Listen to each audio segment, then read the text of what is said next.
When you think of places you'd want to take the 650 horsepower Chevrolet Camaro ZL1, what comes to mind? Perhaps a drag strip, where you could verify Chevrolet's claimed 3.5 second 0 to 60 mph and 11.4 second quarter-mile times. Maybe a road course such as Willow Springs, where we first drove the hardtop.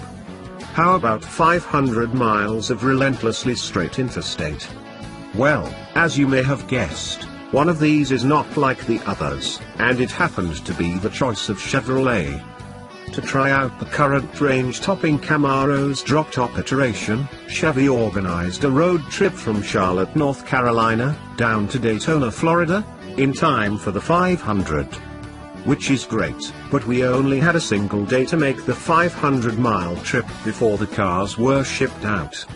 That meant we didn't really have time to, in the words of Chevrolet's marketing department, find new roads. However, this relatively dull route did give us an opportunity to experience another aspect of the Camaro ZL1, what it's like to live within the real world. Before we get too deep into driving impressions, we should cover what's different between the coupe and the convertible. First and foremost is that, unsurprisingly, the convertible weighs more. The drop-top has about an extra 200 pounds of weight thanks to the standard chassis reinforcements found on every other convertible in the Camaro lineup, plus the top mechanism itself. The convertible has a different rear wing, too. It uses the unit on the standard SS.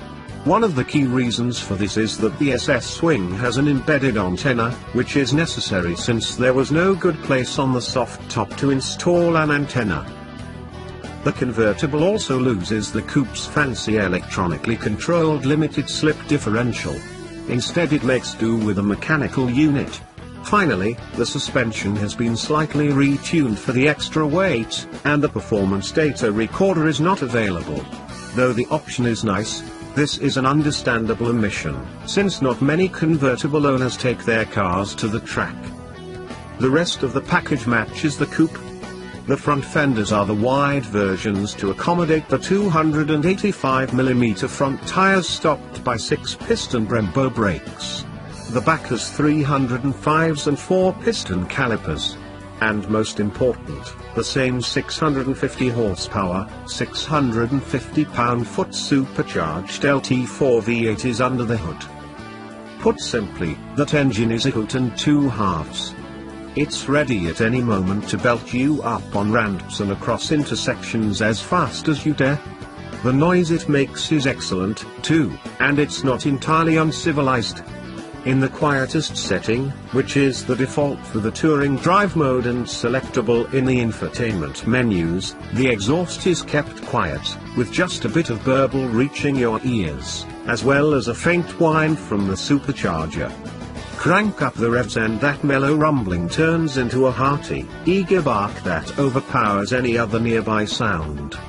It isn't deafening, but will certainly announce your presence to anyone within a quarter-mile.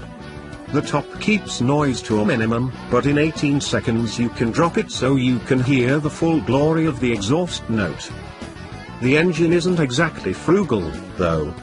The manual manages EPA ratings of 14 miles per gallon city and 20 highway. The automatic has the same highway mileage, but city economy drops to 12 miles per gallon. And you can expect to see lower numbers if you abuse the gas pedal. But if you're buying this car, you probably don't care too much about fuel economy, and the sound alone is worth the cost of a few miles per gallon.